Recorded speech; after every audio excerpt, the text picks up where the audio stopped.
அன்பார்ந்த ஸ்ரீ குபேரன் டிவி நேயர்களுக்கு கிருஷ்ணன் ராஜகோபாலன் காலை வணக்கத்தை அறிவித்துக் கொள்கிறேன். அன்பார்ந்த நேயர்களே,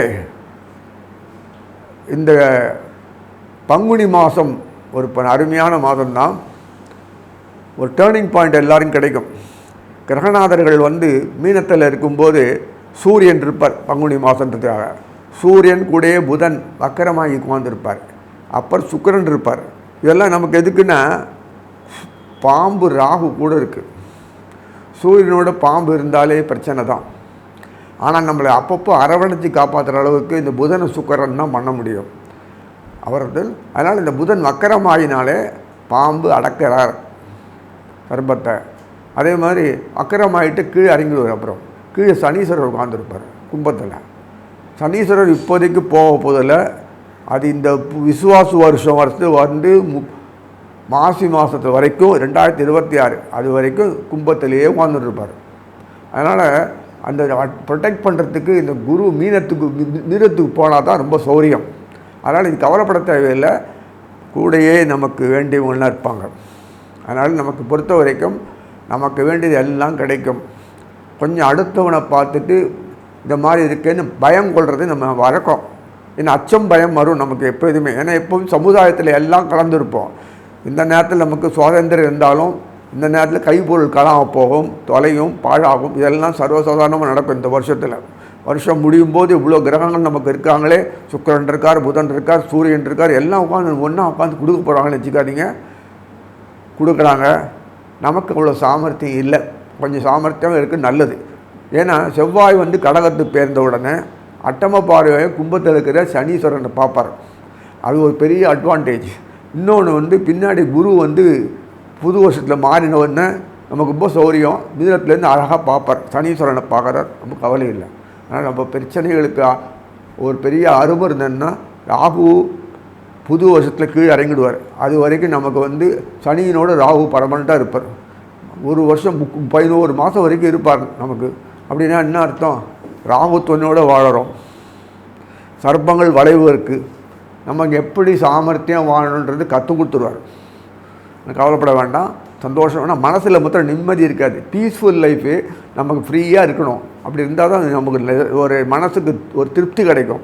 ஏதோ ஒரு வேகத்தில் கர்மமே ஆஃபீஸில் போய் வேலை செய்கிற மாதிரி மடமடான்னு எந்தியோ பண்ணிட்டு போயிட்டு இருந்தானா லைஃப்பில் மனசில் ரொம்ப குடைச்சல் வரும், உடம்பு பாடி வரும். அது நீங்கள் பகவானை பிடிக்கணும், நான் கையில் இல்லை.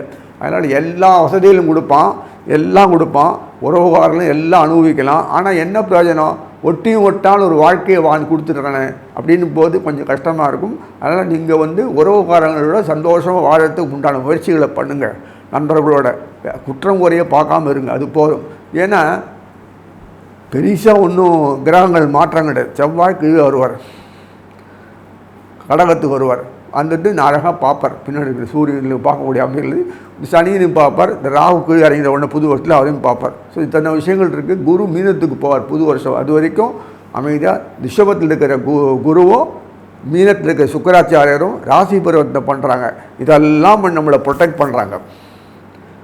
சர்ப்பங்கள் இருக்கும்போது இவ்வளோ ப்ரொடெக்ஷன் கொடுக்குறாங்கன்னா அந்த சர்ப்பங்கள் அவங்களெலாம் இல்லைன்னா என்ன ஆயிருக்குன்னு யோசிச்சு பாருங்கள். குரு சுக்கராச்சாரியார் புதன் 2 பேர் தான் சர்ப்பனுடைய கண்ட்ரோல் பண்ணக்கூடிய சக்தி அவளுக்கு இருக்குது, மற்றவங்களெல்லாம் கிடையாது. அதனால் வரும்போது நமக்கு தெம்பு, தைரியமாக நீங்கள் உலகத்தில் வாழ முடியும், நன்னா வாழ முடியும். ஒரு குறையும் இல்லை, பிரச்சனைகள் ஒன்றும் இல்லை.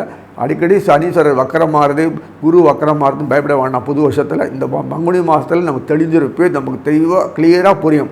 அதனால் ஒரு பிரச்சனையும் கிடையாது. எல்லா தெய்வங்களையும் ஆராட்டுங்க, ஒன்றும் விடாதீங்க. ஏன்னா நமக்கெல்லாம் அவங்களெல்லாம் கூட இருக்கிறதுனால நல்ல தைரியமாக வாழ முடியும், நிம்மதியாக வாழ முடியும். இவ்வளோ காசு இருந்தாலே வாழ முடியும். எனக்கு அந்த அளவுக்கு நமக்கு கொடுத்துருக்காரு. ஏன் நம்ம நாட்டில் பார்த்தா பணத்தை நூண்டு கொடுக்குறாரு, ஒன்றுமே கொடுக்க மாட்டேன்றாரு. நம்ம எப்படி வாழறதுன்னு கேட்பீங்க. மற்ற நாட்டில் பணத்தை கொடுத்துட்டு நாசமாக வச்சுருவார். நமக்கு அப்பப்போ குழந்தைகளுக்கு கொடுக்குற மாதிரி கொஞ்சம் கொஞ்சமாக கொடுத்தா தான் அவரோட ஒரு ரேப்போர்ட் இருக்கும் பகவான்கிட்ட. வேறு ஒன்றும் இல்லை. நீங்கள் பேங்க்கில் பணத்தை போட்டப்போ ட்ராப் பண்ணிக்கிறீங்கள, சேஃப்டி செக்யூரிட்டி தேவையானது மட்டும் எடுத்தால் போதும். அந்த நிம்மதியை பகவானே அப்பப்போ கொடுப்பார். ஏன்னு கேட்கறதுக்கு நமக்கு அதிகாரம் கிடையாது. நம்ம நாட்டை பற்றி இப்படி தான். இனி ஒவ்வொரு இதுவாக பார்ப்போம். அன்பார்ந்த தனுசு ராசி நேயர்களே, இந்த பங்குனி மாதம் குரோதி வருஷம் நிறைவு காலம். எப்போதுமே ரிசல்ட் ஓரியேஷன் இந்த மாதிரி ஃபைனலில் வரும்போது தெரிஞ்சிடும் மாதிரி இப்போ தெரிய போகிறது எல்லாமே. இந்த தனுசுனுடைய 4ஆம் வீடு சொல்லக்கூடிய சுகஸ்தானம் சொல்லக்கூடிய அந்த வீட்டில் சுக்கிராச்சாரியர் உட்கார்ந்துருக்கார். ஸோ 6ஆம் வீட்டு அதிகாரி 4ஆம் வீட்டில் உட்கார்ந்துருக்கார். 6ஆம் வீட்டு அதிகாரியே லாபஸ்தானாதிபதி. அப்போ அவர் உட்கார்ந்து உச்சம் பலமாக இருக்கார். சரி, 4ஆம் வீட்டு அதிகாரியே ஜென்மத்துக்குரிய குரு சம்பந்தப்பட்டவர் அங்கே உட்காந்துருக்கார். நல்ல 6ஆம் வீட்டில் மறைவாக உட்காந்துருக்கார். ஸோ 4ஆம் வீட்டு அதிகாரி சொல்லக்கூடிய ஜென்மராசிக்கு உள்ள குருவே 6ஆம் வீட்டில் உட்காந்துருக்கார். 6ஆம் வீட்டில் உட்காந்துருந்ததுனால தப்பு ஒன்றும் இல்லை. கடன் பட்டிருக்கோம், நம்ம கடன் பட்டதை நிறைவேற்றணும். கடன் பட்டு அடைக்கணுமா வேணாமா? நான் அவருக்கு கடன் பட்டிருக்கேன்னா ஏதாவது ஒரு நல்ல சந்தர்ப்பம் வரும்போது செயல்படணும் வேணாமா? ஒருத்தர் நமக்காக எவ்வளவோ செஞ்சுருக்காருன்னா நன்றி விசுவாசம் காட்டி அவர் நல்ல அவளுக்கு சந்தர்ப்பம் வரும்போது செஞ்சு முடிச்சிடணும். அது ஒரு திருப்தி இருக்கும், மனசு திருப்தியாக இருக்கும் இல்லையா? அதுக்காக தான் குரு மெனக்கிட்டு சுக்கிரன் வீட்டில் உட்கார்ந்துருக்காரு. ஏன்னா இந்த பங்குனி முடிய போகுது. பங்குனி மாதத்தோட இந்த குரோதி வருஷம் முடிஞ்சு போயிடுறது. அதுக்காக வேண்டி அப்படியும் கூட இருக்கலாம். அந்த சுக்கிராச்சாரியர் அமர்ந்து அருமையாக உட்காந்து அங்கேருந்து இவருக்கு சுக்கிரனுக்கெல்லாம் ஒரே பார்வை தான். குருக்கு மாதிரிலாம் 3 பார்வையெல்லாம் கிடையாது. விச்சிகத்தை பார்க்குறாரு. விச்சிகத்தில் என்னத்தை இருக்குது குரு அங்கே சம்பந்தம் செவ்வாய் கடகத்தில் உட்காந்துருவார். கடகத்தில் உட்காரும்போது மறைவு ஸ்தானம் தனுசுக்கு இல்லையா? தனுசுக்கு தனுசுனுடைய மறைவு ஸ்தானம் சொல்லக்கூடிய கடகத்தில் அந்த சுக்கிராச்சாரியார் சொல்லப்படக்கூடிய அந்த ரிஷபத்தை சம்பந்த சுக்கிராச்சாரியார் குருவோட தொடர்பு கொண்டு கடகத்தில் உட்காந்து செவ்வாய் சனீஸ்வரன் தொடர்பு கொள்கிறார். தனாதிபதி வீரியஸ்தானாதிபதி சனீஸ்வரர் கூடையே புதன் மீனத்திலிருந்து வக்கரமாகி கடத்திரம் சொல்லக்கூடிய புதன் சுகஸ்தானில் உட்கார்ந்து வக்கரமாகி சுக்கிரரோடு உட்கார்ந்துருக்கார். கூடையே ராகு உட்கார்ந்துருக்கார். சனீஸ்வரர் கும்பத்தில் இருக்கார். சனீஸ்வரர் விஸ்வாவசு வருஷத்தில் மாசி மாதத்துலாம் போகிறார். இப்போ 2026, இப்போ தான் 25 முடிஞ்சு 26 கடைசியில் வரும். அதனால் இப்போது நமக்கு பொறுத்த வரைக்கும் சனீஸ்வரர் கும்பத்தில் இருக்கார். ராகு கும்பத்தில் வரல, சித்திரை மாதம் தான் வருவார். இப்போ மீனத்தில் இருக்கக்கூடிய சுக்கிராச்சாரியர் ராகு கூடிய புதன் சூரியன் இருக்கிறதுனால ஒரு பிரச்சனை ஆயிடுது. வெறும் சுக்கிராச்சாரியர் இருந்தால் புதன் இருந்தால் ராகுக்கு எதுக்குள் வாயை மூடின்னு செஞ்சிடும். சூரியன் இருந்ததுன்னா அப்படியே கபக்ஸ் ஒன்றும் பண்ண முடியாது. அதனால் சுக்கிரன் புதன் வக்கரமாகி வான் பண்ணிட்டு கீழறங்கி சனீஸ்வரனோட பிடிக்கிறார். சனீஸ்வரன் உங்களுக்கு முக்கியமான ஆள். தனாதிபதி அவர் தான்.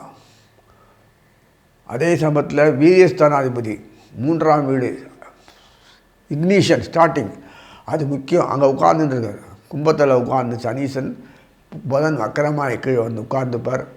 உட்கார்ந்ததுனால என்ன அனுகூலம்னா செவ்வாய் பார்க்குறார். ஸோ தனுசுக்கு செவ்வாய் ரொம்ப முக்கியமானவர். அயனசைன போகஸ்தானாதிபதி பூர்வ புண்ணியாதிபதி. ஸோ அதனால் அந்த அவருடைய சம்பந்தப்பட்ட 8ஆம் பார்வை அங்கே பார்க்குறாரு. ஸோ இதெல்லாம் நமக்கு அனுகூலமாக இருக்கக்கூடிய அமைப்பிலே சர்ப்பத்திலே எல்லாம் மாட்டி நிறுத்தும். இந்த கிரகநாதர்கள்லாம் மேலே மேலே போய் ஒன்றா உட்காந்துருந்தனால ஒரு பெரிய அனுகூலம்னா செவ்வாய் சனி தனியாக விட்டுட்டு உட்காந்துருக்காங்க. சந்தோஷம்தான். அது கூடாதுன்றதுக்காக தான் புதன் உட்காந்துருக்காரு. சூரியன் சுக்கிரன் புதன் பின்னாடி வக்கரமாகி புதனுக்கு இறங்கி வந்துடுவார். அது வரைக்கும் ட்ராமா அது. அதே சுக்கிராச்சாரியன் குருவும் நன்னா திருப்தியாக ஷேர் பண்ணிக்கிறாங்க. அந்த வெளிநாட்டெலாம் போனோன்னா நம்ம நாட்டு மல்டிநேஷனல் இன்வெஸ்ட்மெண்ட்டுக்காக ஒரு அக்ரிமெண்ட் போட்டாங்கன்னா அந்த நாட்டு இந்த நாட்டு நம்ம நாட்டாலும் ஒரு பெரிய புக்கு மாதிரி வச்சு மாற்றிக்கிறாங்கல்ல, trade agreement. International trade agreement பார்த்துருக்கீங்கள, அது மாற்றிக்கிறாங்க பார்த்துருக்கீங்கள, அது மாதிரி ஒப்பந்தம் கைதாயிடுது பாருங்கள். ஸோ சுக்கிரர் தான் எல்லா சம்மந்தப்பட்ட கலைகளுக்கும் ஆற்றல்களுக்கும் நம்ம ட்ரெடிஷ்னல் சொல்லக்கூடிய அத்தனை விஷயங்களில் பண்பாட்டு கலைகள் எல்லாத்துலேயுமே அவர் தான். சாப்பாடு பொருள்லேருந்து அந்த தெய்வ அனுகிரகம் சம்மந்தப்படுறப்புள்ள அத்தனை காரியங்களும் சரி, கட்டடக்கலையிலேருந்து சிற்பக்கலையும் சரி, எல்லா கலைகளும் சரி, குரு பூஜை முக்கியம். குரு ஸ்தானத்தில் குரு பூஜை முக்கியம். அந்த என்ன கல்லால் 4 காசு வரணும்னா மரியாதை குரு ஒப்படைச்சாகணும். அவர் தான் கொடுக்கணும். சூரியனே நேராக கொடுக்க மாட்டார். அப்படியே கொடுத்தா பரவாயில்லையே, அங்கே போய் தான் எல்லாம் வரும். அதுதான் தெரிஞ்ச சுக்கராச்சாரியர் எல்லாம் கொடுப்பார். ஆனால் துணு தான் கொடுப்பாங்க. அவரை கை நீட்டு தான் வாங்கணும். அதிக நவகிரகங்களே அதிக வலு உள்ளவர் யாருன்னா சுக்கரர் தான். என்ன பிரயோஜனம்? அவர் இருந்தால் தான் நமக்கு லைஃப்பில் வாழ்க்கை இனிக்கும், சந்தோஷப்படும், அனுபவிக்க முடியும். அது சுக்கிரன் செவ்வாய் தொடர்பு ரொம்ப நன்னா இருக்கும். ஏன்னா செவ்வாய் குருக்கு வேண்டியவர் மட்டும் இல்லை, சனியும் செவ்வாயும் சுக்கிரருக்கும் தொடர்புள்ளவர் தான். குருவோடு சேர்ந்து செவ்வாய் சேர்ந்ததுன்னா சாதிச்சிடலாம். ஆனால் பணம் அவ்வளோதான் எஸ்டாப்ளிஷ் பண்ணிக்கலாம். சுக்கிரனோட செவ்வாய் சேர்ந்து பண்ணோன்னா கொட்டு பணம் கொட்டும், ஆனால் ஒன்றும் நிற்காது, கை விட்டு போய்டும். அங்கே செக்யூரிட்டி இருக்கிறது போதுன்ற அளவுக்கு திருப்தியாக இருக்கும். இவ்வளோ வந்தாலும் காணாமல் போய்டும். அதுதான் கலைஞர்கள்லாம் பணம்லாம் பாழாக போய்டுறது. ஒன்றும் வீடே இழுத்து போய்டும். இதெல்லாம் எவனா ஏமாற்றிடுவான். இதெல்லாம் நிறைய நடக்கும். நினைக்கிற மாதிரிலாம் அவனும் பெரிய பணக்காரங்கிட்ட சொல்லிக்கிறான், பாழாயிடும். ஸோ என்ன பண்ணாலுமே சரி, வாழ்க்கை அனுபவிக்கிறாங்களா இல்லையான்றது நமக்கு தெரியாது. இருந்தாலும் சொத்து பற்றி நமக்கு பொறுத்து தனுசுக்கு பொறுத்த வரைக்கும் நிச்சயம் வீடு வாசல் இருந்தே ஆகணும். ஒரு சின்ன ஒரு ஃப்ளாட்டாவது இருந்தணும். ஏன்னா அவங்களுக்கு பொறுத்த வரைக்கும் எல்லாம் கொடுத்துருவான் பகவான். போதுன்ற மனநிலை அவன் தனுசு பீப்புளுக்கு வருதுனால, அந்த மக்களுக்கு வரதுனால அவங்களுக்கு இது போதும், இதே இஷ்டம். அதுலேயும் நல்லா வாழ்வாங்க. அது ஒரு குறைவும் இல்லை. அவங்களுக்கு இப்போது நம்மளை மாதிரியே மற்ற ராசிக்காரங்க மாதிரியே பற்றாக்குறை வந்துடுது, நிம்மதியற்ற போக்கு வந்துடுது. திருமணம் குழந்தை குட்டி வரும்போது, இல்லை குழந்தைகள் இது மாதிரிலாம் பிறக்கிறது, இந்த சாபம் கேடு இதெல்லாம் அவங்களுக்கு இருக்குது. நம்மளை மாதிரி மற்ற ராசிக்காரங்க மாதிரி அவங்க நிறைய இருக்கும். அதெல்லாம் இந்த மாதத்தில் கிளியர் பண்ணிடுவார். அவளுடைய சம்மந்தப்பட்ட பொறுத்த வரைக்கும் ஏதாவது இந்த மாதிரி பார்ட்டிஷன் குழந்தைகள் பிறந்ததுன்னா, பார்ஷன் அந்த மாதிரி மன பாதிப்பில் குழந்தைப்படும், அதுக்கெல்லாம் ரெமிடி நார்மலாகி ஓரளவுக்கு உலகத்தில் மற்றவங்களோட ஒன்று வாழக்கூடிய அளவுக்கு மூளை மைண்டெல்லாம் மாறிடும், செயல்பாடெல்லாம் மாறிடும். அதே சமயத்தில் இந்த ரொம்ப நாள் உடம்பு படுத்துட்டு கடுத்துன்னு எல்லாம் அவெல்லாம் உடம்பு சுகமாகி நல்லபடியாக வீடு திரும்பிடுவாங்க. இதெல்லாம் அனுப்பிரசம். வீடு வசதி வாசலில் பாதி கடன் இருந்ததுன்னா கஷ்டம்னா ரொட்டேஷன் நிறைய பணம் வரும், சம்பாதிப்பாங்க, இன்கம் வரும். இல்லை அதாவது வேலைக்கு போய் சம்பாதிச்சதுன்னா அந்த வேலை மாற்றங்கள்லாம் வரும். 4 இடத்துல பகுதி நேர வியாபாரம், அந்த பிஸ்னஸ் என்ன சம்மந்தப்பட்ட எல்லா விஷயங்கள்லையுமே அவங்களுக்கு அனுகூலமான அமைப்பு இருக்கும். ஏன் இவங்களுக்கு சொத்து பத்து இருந்ததுன்னா அது விருத்திக்கு வரும். தோட்டம் தொடர்பு வந்து நல்லா சம்பாதிச்சு அது நல்ல விருத்திக்கு வரும். ஈல்டு வரணும்ல, தோட்டம் இருக்குது, என்ன பிரயோஜனம்? ஒன்றும் விளையலைன்னா என்ன பிரயோஜனம்? ஸோ அதெல்லாம் நிறைய விருத்திக்கு வரும், விளைச்சல்லாம் வரும். ஸோ மகசூல் கிடைக்கும்.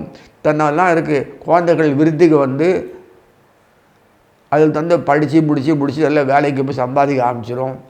இல்லை உங்கள் சம்பந்தம் வியாபாரத்தை அது கூட சேர்ந்து ஷேர் பண்ணி சம்பாதிச்சுனே படிக்கும்.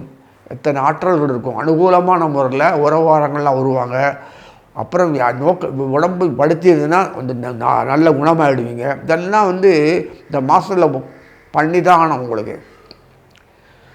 ஸோ தனுசு பொறுத்த வரைக்கும் உங்களுக்கு பொறுத்த வரைக்கும் குற்றமில்லை குறைவில்லை கோவிந்தான் தான் சொல்கிற அளவுக்கு தான் எல்லாமே இருக்குது. குறை நிறைய ஆகிடும்.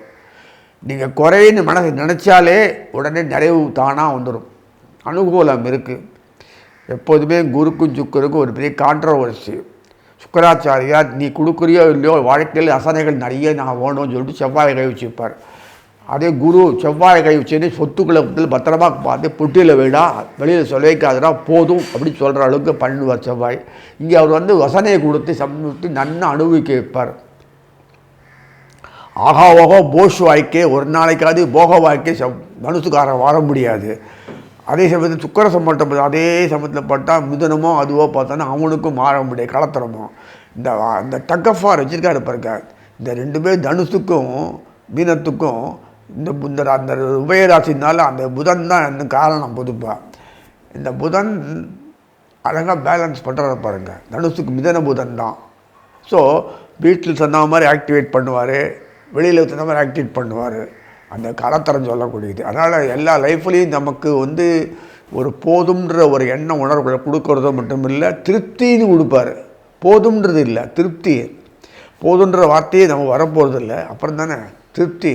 கஷ்டங்களை இதை கொடுக்குறேன், இன்னும் போட்டு கொடுக்கட்டமாக கேளுங்க, ஐயோன்னு ஓடுவான். அதே பணம் கொடுக்குறேன், பொருள் கொடுத்து சொல்லுங்கள், பொருளோ பணமோ பந்தஸ்தோ எல்லாம் ஐயோ கொடுத்துட்டே வா அப்படின்னு மாதிரி.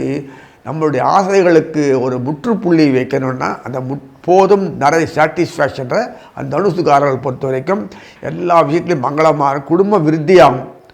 அதே என்ன குடும்ப விருத்தினா என்ன, பசங்க ஜென்ரேஷனில் பசங்கள்லாம் பெரிய விளையாடுவாங்க, படித்து பெரிய விளையாடுவாங்க, வியாபாரம் பண்ணுவாங்க, கல்யாணம் ஆகும், குழந்தை குட்டி பேரம் பேத்தம் நிறைய வரும், விருத்தி வரும். அந்த விருத்தி இன்னொரு ஒரு வீடுக்கு 2 வீடு ஆகும். அந்த பசங்களுக்கு சொத்துக்கள் விரியாகும், தோட்டங்கள் இதெல்லாம் நிறைய அந்த விருத்தி அந்த அமைப்பெல்லாம் கொடுத்துருக்கான். அதனால் இந்த மாதம் நல்லபடியாக உங்களுக்கு பயன்படுத்தும்படி நான் பிரார்த்தித்து கொள்கிறேன்.